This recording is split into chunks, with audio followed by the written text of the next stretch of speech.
बारिश में बहू का ढाबा।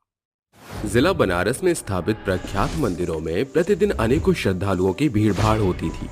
वहां से थोड़ी कोस की दूरी पर सास बहू भोग नाम से एक मशहूर ढाबा था, जिसे रुचिका और मंदा नाम की दो सास बहू चलाया करती थी। उनके ढाबे पर प्रतिदिन 50 किलो चावल, 50 किलो आटा, 10 किलो दाल और कट्टे भरकर सब्जियों की खपत हुआ करती थी। ढाबे पर लंबी चौड़ी कतार में खड़े लोग टेबल खाली होने की राह देख रहे थे। अरे मंगलू, ससुरे तू ये हमके कौन से ढाबे पर उठा लाया? कितना भीड़ भड़का है यहाँ। अरे एक बार इस ढाबे का खाने का चटकारा लगाकर देख, हम मजा आ जाएगा। दोनों सास बहू मिलकर ढाबा संभाल रही थी। जहां एक और रुचिका झटपट सब्जी काट रही थी, वहीं दूसरी ओर मंदा भट्टी की तपिश झेलकर रोटी सेक रही थी। टेबल खाली होते ही रूपम और मंगल फट से वहां पसर जाते हैं। तभी रुचिका कहती है, सास बहू भोग ढाबे पर आपका स्वागत है। आपके खाने के लिए क्या लेकर आऊं? मोहतरमा पूछत तो ऐसा रही हो जैसे 56 भोग की वैरायटी हो ढाबे के खाने में। वैसे क्या मौजूद है खाने में? Kadhai paneer, matar paneer, mix veg, pulao, veg biryani, tandoori roti, plain roti, soybean chaap, pakode, pulao, छाछ। ढाबे पर मौजूद वैरायटी, बहुत सारी वैरायटी सुनकर रूपम के तोते उड़ जाते हैं। अरे दादा, ससुरा हम तो कंफ्यूज आ गए, का खाएं का ना खाएं। ये पहली दफा ढाबे पर आया है बहन जी, बड़ी थाल ले आओ, हम दोनों यारों का पेट तो उसी में टनाटन हो जाएगा। रुचिका ढाबे की सभी वैरायटी से थाली सजाकर टेबल पर परोसती है। दोनों एक साथ खाना खाते हैं। अरे वाह, का गजब का खाना है। इका स्वाद तो बांके बिहारी के मिष्ठानों से भी उत्तम है। मजा आ गवा। वैसे ये थाली कितने की पड़ी? अरे भाई, ये थाली मात्र 50 रुपए की है मेरे भाई। क्या बात करत है, इतना सस्ता? हम तो एक ही बात पर चौके की, ई बूढ़ी मावरी औरत बिना कोई मजदूर के इतना लाजवाब खाना इतनी ज्यादा मात्रा में कैसन बनावत है। इस ढाबे को खुले 50 बरस हो चुके हैं। अब तो इन सास बहू को नमक मिर्च के स्वाद का भरपूर अंदाजा हो गया है। एकदम नपातुला हाथ है इनका भैया। इस ढाबे से इन्होंने वो सब हासिल किया है जो एक सरकारी नौकर भी नहीं कर सकता है। अरे आपन धंधा कोनों की चाकरी करे से लाख बेहतर है। खाने का मोल चुकता करके दोनों दोस्त ढाबे से विदा लेते हैं। समय का चक्र यूं ही घूमता रहता है। सास बहू का ढाबा बखूबी चल रहा था। तभी रुचिका की निगाह दीवार पर टंगी घड़ी की सरकती सुइयों पर जा रुकती है।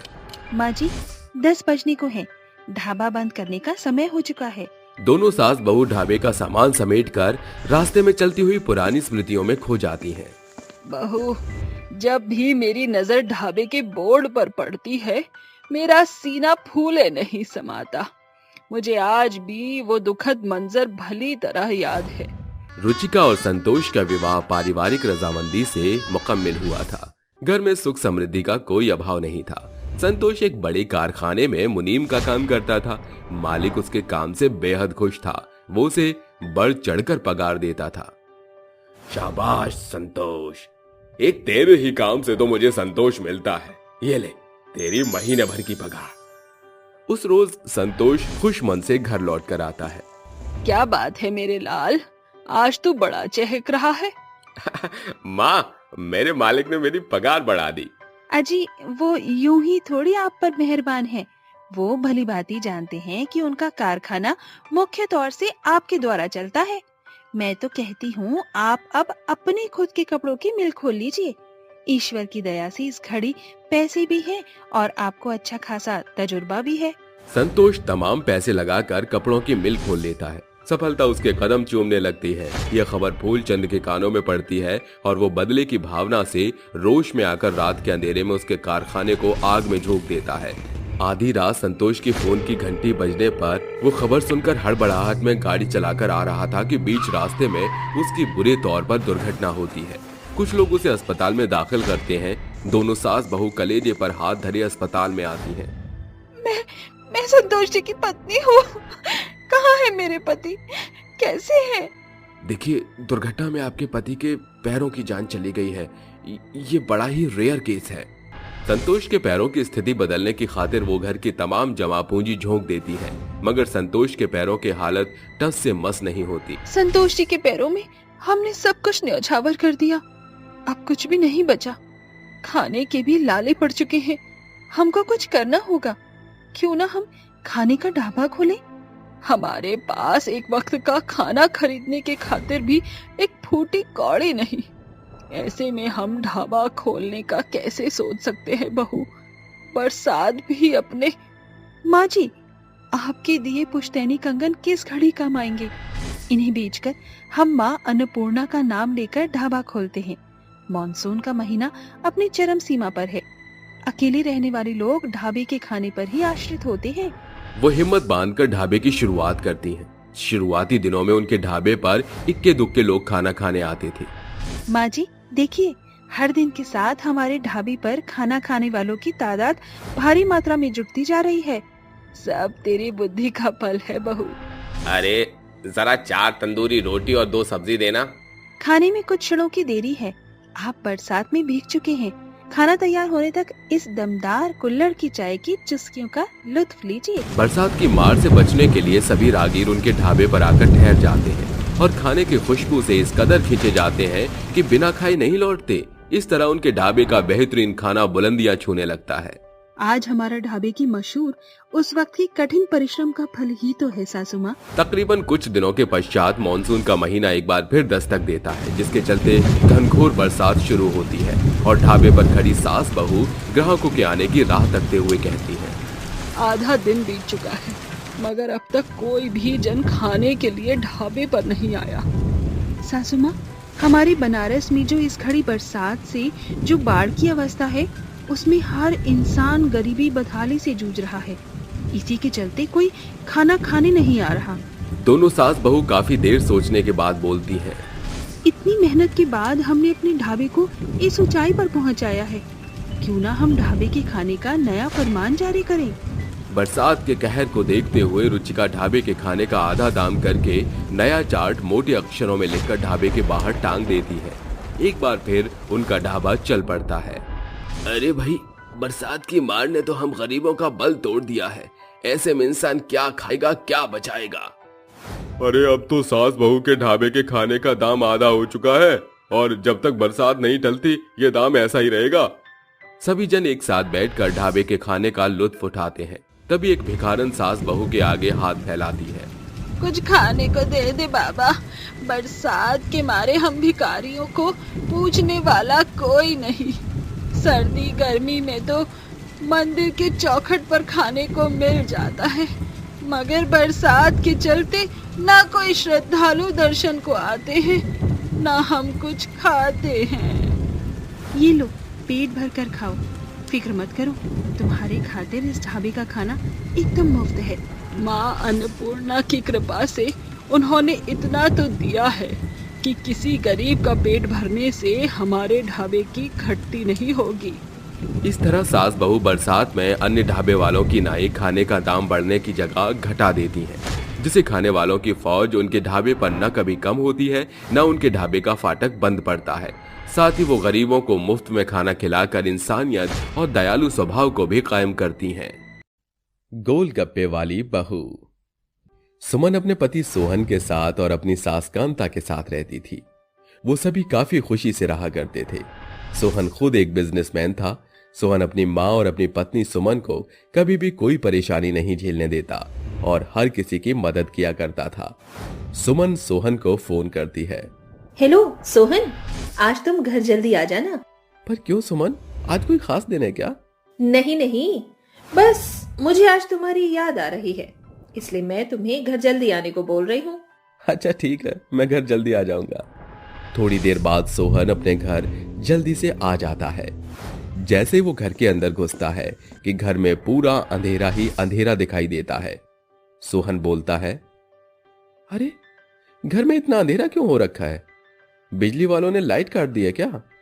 सोहन की बातों का कोई भी जवाब नहीं देता और एक बार फिर सोहन चिल्लाकर बोलता है, अरे घर में इतना अंधेरा क्यों हो रखा है? बिजली वाले ने लाइट काट दी है क्या? सोहन का गुस्सा बढ़ता ही जा रहा था और सोहन ने गुस्से में अपना बैग फेंक दिया।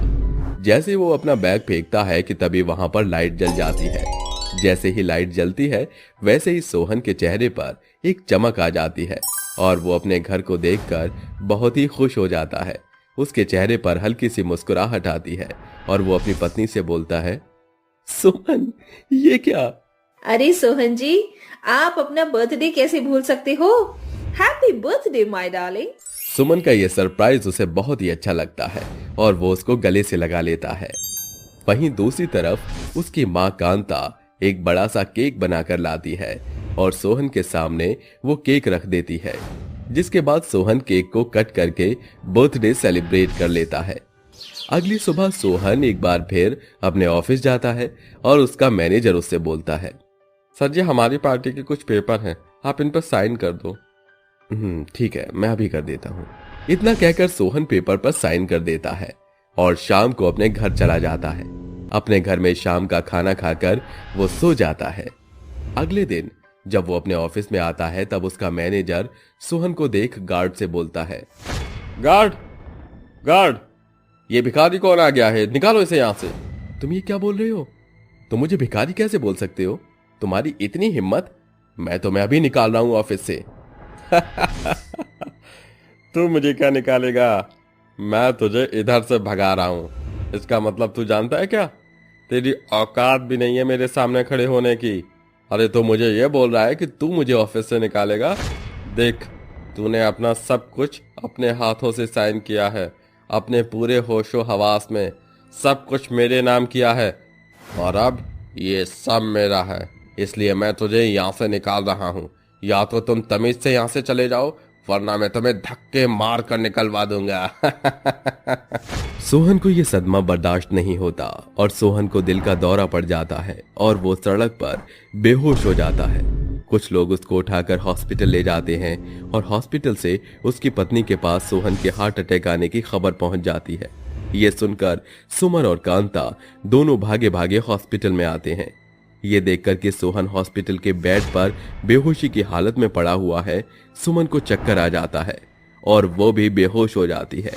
ये सब देख कांता रोते हुए बोलती है, हे भगवान, ये क्या हो गया? मेरी बहू भी बेहोश पड़ी है, वहीं दूसरी तरफ मेरे बेटे को हार्ट अटैक आ गया। मुझे तो कुछ भी समझ नहीं आ रहा, मैं क्या करूं? थोड़ी देर बाद डॉक्टर बाहर आते हैं और कांता से बोलते हैं, आपके बेटे को कोई बड़ा ही धक्का लगा है, जो वो ये सदमा बर्दाश्त नहीं कर सके, इसलिए इन्हें अटैक आया है। आप इनका अच्छे से ख्याल रखिएगा, वरना इनको कुछ भी हो सकता है। थोड़ी देर बाद सुमन को होश आ जाता है और सुमन और कांता दोनों सोहन के पास पहुंच जाते हैं और इस हार्ट अटैक का कारण पूछते हैं। मां, सुमन, हमारा जो मैनेजर दुबे था, उसने धोखाधड़ी से हमारा सब कुछ अपने नाम करवा लिया है। अब हमारे पास कुछ भी नहीं बचा है। सुमन अपने पति को कोई भी टेंशन नहीं देना चाहती थी और इसलिए वो उससे बोलती है, सोहन जी, आप चिंता मत कीजिए, मैं हूं ना आपके पास। हम अपना कारोबार एक बार फिर शुरू करेंगे, लेकिन इस बार मैं गोलगप्पे का कारोबार शुरू करूंगी। गोलगप्पे का? पर वो कैसे हो सकता है? हमारे पास तो अब कुछ भी नहीं है। आप चिंता मत कीजिए सोहन जी। इतना कहकर सुमन वहां से चली जाती है और जैसे ही वो अपने घर में पहुंचती है, वैसे ही वहां पर सोहन का मैनेजर उससे बोलता है, तू यहाँ पर क्या कर रही है? तुझे तो तेरे पति ने नहीं बताया कि अब सब कुछ मेरे नाम है? हाँ, बताया है। फिर तू यहाँ पर आ गई। अच्छा, तो तू अपने पति को छोड़कर मेरे पास आई है। मुझे पता था तुम लड़कियों की कोई जात नहीं होती, जिसके पास पैसा होता है तुम सारी लड़कियां उन्हीं के साथ अपना जीवन बिताने की सोचती हो। खैर, अच्छी बात है, अपना फ्यूचर सिक्योर करना चाहिए। तुम जैसे कुछ नीच इंसानों की वजह से पूरी मर्द जात बदनाम है। तुम जैसे पर तो मैं थूकना भी पसंद ना करूं। यहाँ पर तो मैं अपने पति का सामान लेने के लिए आई थी। तेरी इतनी हिम्मत कि तूने मुझे ऐसा बोला? रुक, तुझे अभी बताता हूँ। मैनेजर उसको मारने ही जा रहा होता है कि इतने में सुमन की सास वहां आ जाती है और उसको डंडे से मारने लगती है। थोड़ी देर के बाद कांता और सुमन वहां से रोते हुए चले जाते हैं।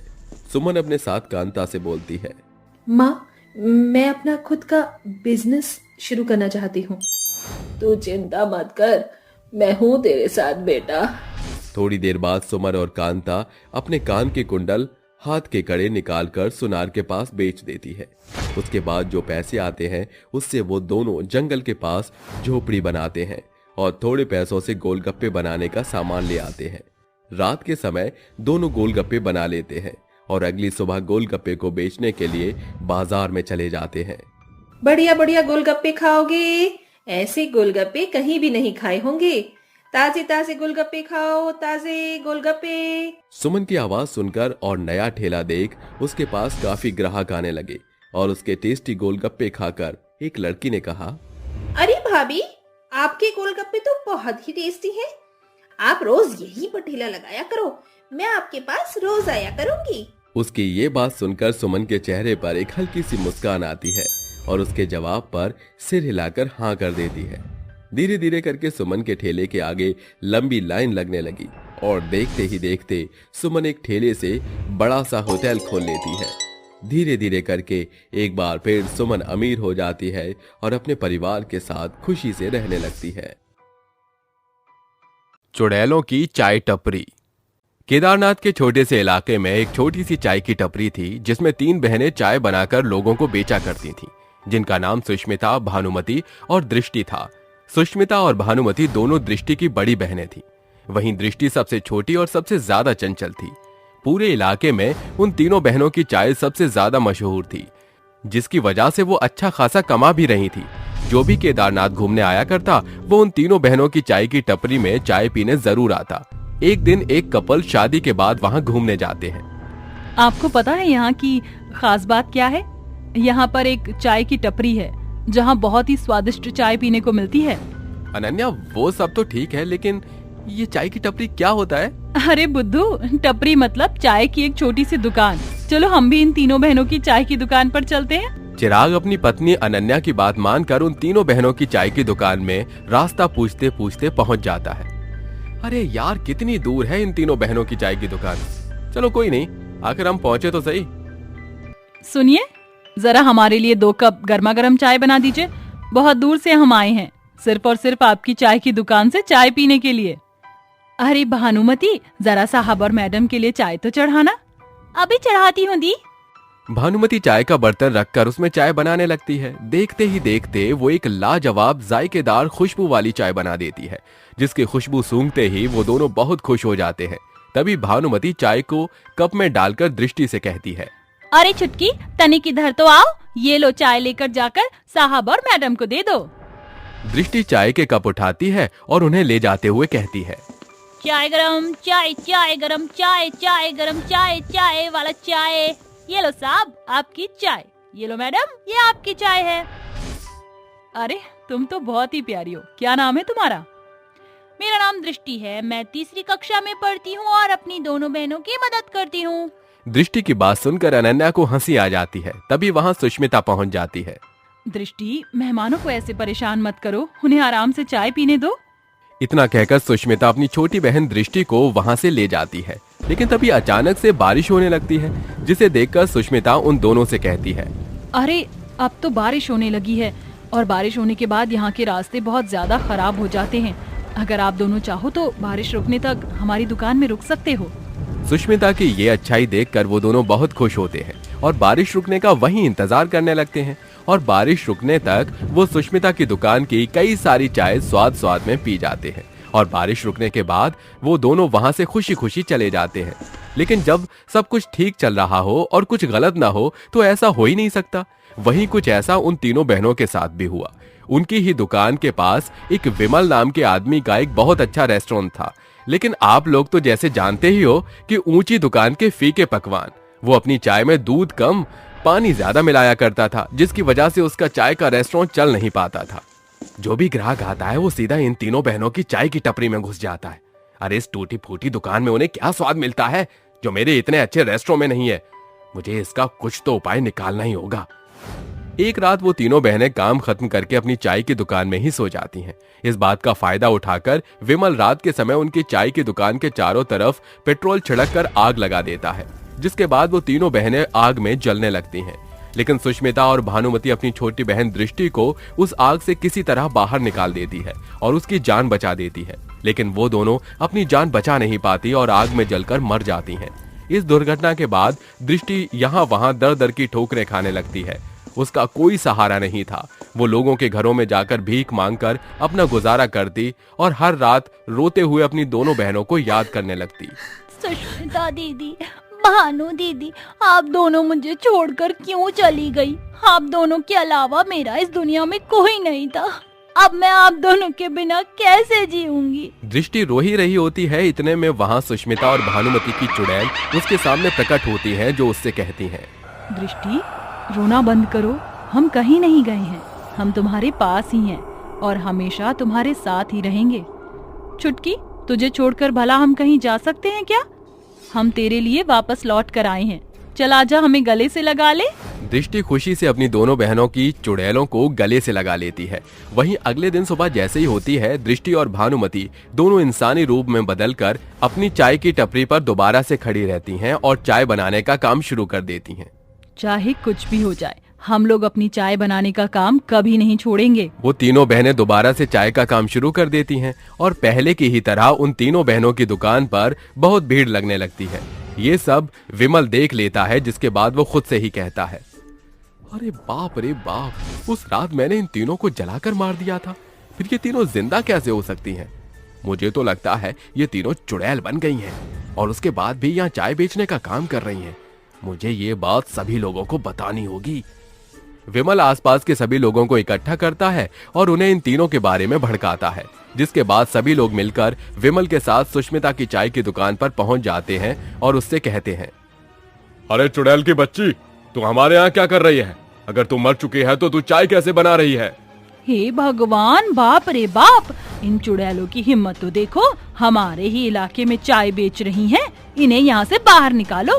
अरे ये चुड़ैल है चुड़ैल, ये सीधी तरह यहाँ से जाएंगी नहीं। इन्हें तो पत्थर उठाकर मारो, तभी इन्हें सबक मिलेगा।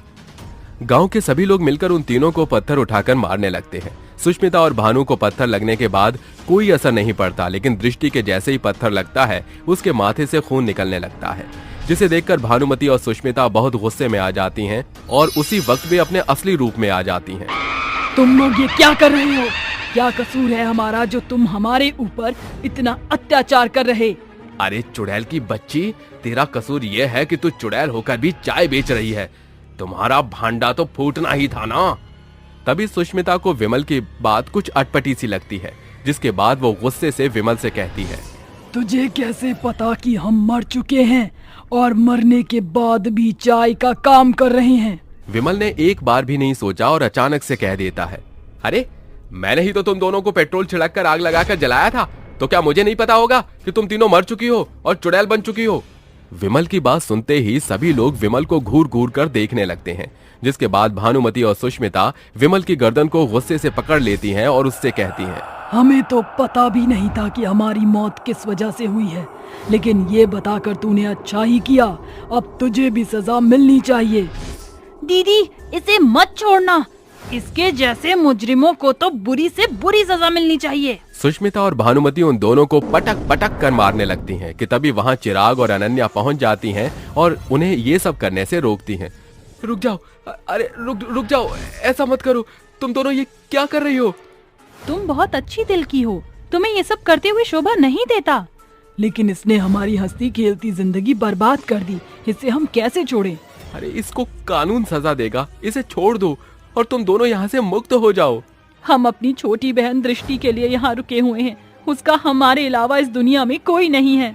दोनों चुड़ैल बहनों की बातें सुनने के बाद अनन्या की आंखों में आंसू आ जाता है, जिसके बाद अनन्या उन दोनों चुड़ैल बहनों से कहती है, आज से तुम्हारी बहन हम दोनों की बेटी हुई, इसको पढ़ाने की और अच्छी परवरिश देने की जिम्मेदारी हमारी हुई। अनन्या की ये बात सुनकर सुष्मिता और भानुमति की आंखों में आंसू आ जाते हैं, जिसके बाद वो दोनों वहाँ से हमेशा हमेशा के लिए गायब हो जाती हैं। वहीं चिराग विमल को पुलिस के हवाले कर देता है, जिसके बाद विमल को उम्र कैद की सजा सुनाई जाती है और अनन्या अपने पति चिराग के साथ दृष्टि का बिल्कुल अपनी एक बेटी की तरह ध्यान रखने लगती है। 3 जादुई छाते।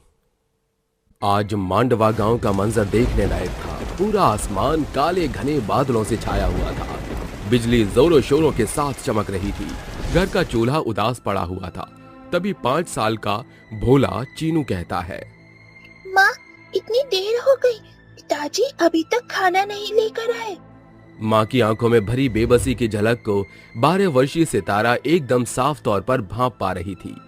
चीनू चलो हम कोई खेल खेलते हैं। सितारा चीनू का ध्यान भटकाने की खातिर उसे खेल में उलझाती है। तभी गगन घर आता है। ये क्या, आप तो पूरी तौर से भीग चुके हैं। अरे अरे मेरी फिक्र छोड़ो, बच्चे भूख से बिलबिला रहे हैं। इस राशन से उनकी खातिर खाना पका दो जल्दी। जहां पूरा गांव खा पी कर सोने को था, उस घड़ी उनके घर में चूल्हा जल रहा था। भूख के चलते दोनों बच्चे फिजूल खाना खा जाते हैं। बचा हुआ खाना भारती गगन को परोस देती है। भारती, तुम्हारे खाने को तो कुछ बचा ही नहीं है। वो सवेरे कांता के घर से भोज आया था, मैंने वही खा लिया था। पेट में रत्ती भर भी जगह शेष नहीं। भूख से बिलखने के बावजूद भी भारती का खाने के प्रति मनाही का रुझान घर की आर्थिक तंगी को साफ साफ दर्शा रहा था। भारी बरसात के चलते छत की टूटे फूटे छप्पर से बरसात की फुहार बरसने के चलते सभी को जागकर रात काली करनी पड़ती है। ये बरसात हम गरीबों पर बिजली की तरह टूट पड़ी है। मैं पूछती हूँ, आखिर ऐसी कौन सी कमाई कर रही हो तुम कि अब तक एक नया छप्पर चढ़ाने के पैसे भी न जोड़ सके। मैं अपनी तरफ से भरसक कोशिश कर रहा हूँ। थोड़े ही समय पश्चात सवेरा हो जाता है, मगर बरसात छूटने के बजाय और ज्यादा बढ़ती ही चली जाती है, जिसे देख गगन बिगड़ते स्वर में कहता है, अरे जाने ये मेघालय के बादल कब छटेंगे। कितनी दफा कहा है कि एक छाता खरीद लो, जिससे बरसात में आना जाना सुगम हो। बरसात न छूटने पर गगन भीगते हुए निकल पड़ता है। गांव से कुछ मील की दूरी पर उसकी एक चाय की टपरी थी, जिसे बड़ी ही मुश्किल से घर का गुजारा चल पा रहा था। अरे बरसात में तो चाय की खपत बड़ी अच्छी होनी चाहिए, मगर आज एक भी राहगीर चाय पीने नहीं आया। बच्चों, घर के भीतर ही रहना, मैं तुम्हारे पिता की खातिर खाना लेकर जा रही हूँ। माँ, आप क्यों तकलीफ कर रही हैं? मैं और चीनू मिलकर खाना पहुँचा देंगे। वैसे भी इस घड़ी बरसात एकदम धीमी है। ठीक है बच्चों, मगर ध्यान से। दोनों बच्चे झूमते हुए चल देते हैं। तभी हो रही बूंदाबांदी एकाएक तूफानी बरसात में बदल जाती है। दोनों भाई बहन पूरी तरह से बरसात में सराबोर हो जाते हैं।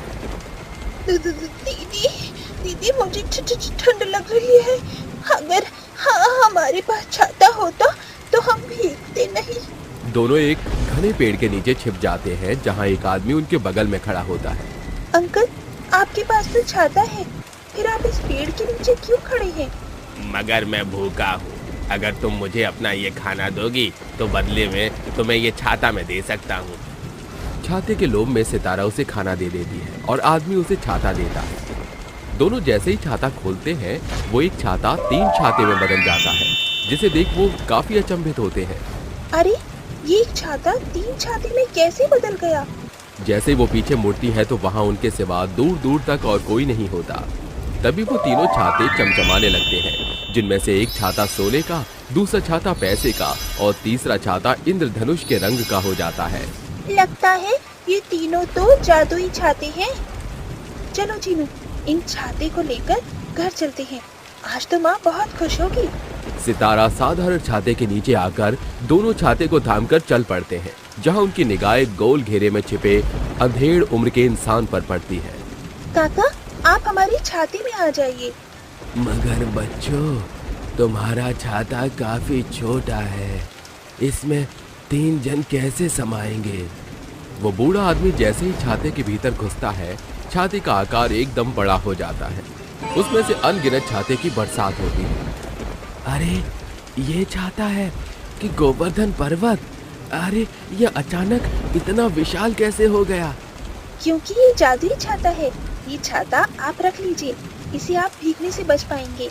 इसके बाद वो जादुई तीनों छाते को लिए घर का दरवाजा खटखटाते हैं, जहाँ भारती किवाड़ खोलती हुई कहती है, मैं तुम्हारी ही राह देख रही थी। तुम्हारे पास ये 3 छाते कहाँ से आए हैं? सितारा अपनी माँ भारती को रास्ते में हुए सारा वृतांत कह सुनाती है और वो एक एक करके तीनों छाते को खोलती है। तभी उन छातों से निकल रही रोशनी से घर का कोना कोना चमक उठता है और वो 3 जादुई छाते में ढल जाते हैं, जिसमें से सोने का छाता उन्हें खूब सारे सोने के सिक्के, पैसे का छाता उन्हें रुपए और साधारण छाता उन्हें काफी सारा छाता देता है। कल तक हम गरीबी से जूझ रहे थे, हमारे पास एक छोटा मोटा छाता खरीदने का दाम भी नहीं था, मगर आज अनगिनत रुपए, सोना और अनेकों छाते हैं। ये सब कुछ सिर्फ इन 3 जादुई छाते के चलते हुआ माँ। देर शाम गगन मुंह लटकाए घर लौट कर आता है, जहां तीनों मिलकर जादुई छाते से निकल रहे सोने पैसे को बटोर रहे थे। ये देख खुशी से उनकी आंखें चमक उठती हैं। अरे इतना सारा धन और पैसा, कहीं ये मेरी आंखों का भ्रमजाल तो नहीं? ये कोई भ्रम नहीं बल्कि आंखों देखा सच है। ये सब कुछ इस 3 जादुई छाते का प्रभाव है। वो सारा सोना सुनार के यहाँ बेच कर एक खूबसूरत आलीशान घर की नींव खड़ी करके ऐशो आराम की जिंदगी व्यतीत करने लगते हैं। मगर अब ये गांव के निवासियों के मन में खटकने लगती है बात। अरे सविता, लगता है भारती और गगन के हाथ कोई बड़ा खजाना लगा है। तभी तो जहाँ पूरा गांव भारी बरसात के चलते प्रचंड बेरोजगारी से जूझ रहा है, उन्होंने महल ठोक दिया। मुझे तो दाल में कुछ काला नजर आ रहा है।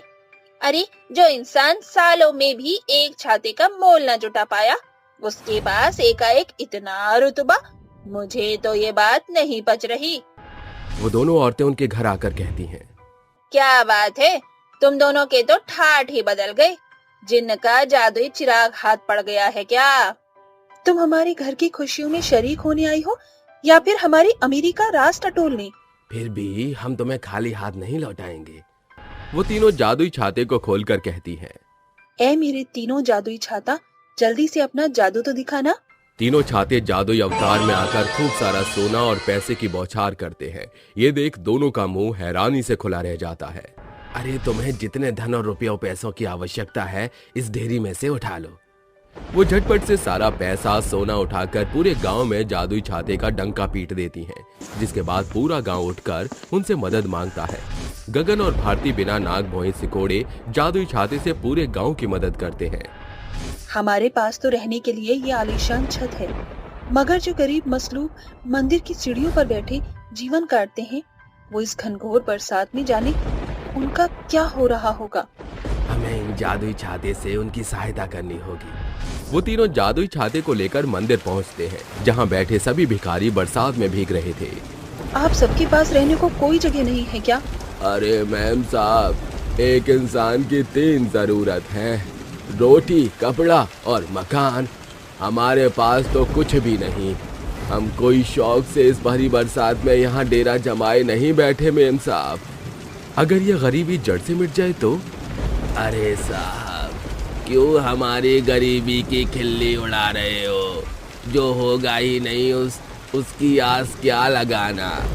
गगन उसी क्षण जादुई छाते को खोलता है, जिसके साथ भिखारी की झोली अनगिनत रुपयों और सोने से भर जाती है। इसका सदुपयोग करो और उतार लो इस गरीबी की गठरी को।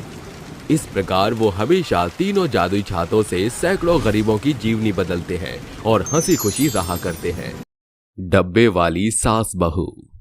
बिजनौर गांव में रहने वाले हरभजन के परिवार में कुल 4 सदस्य हैं।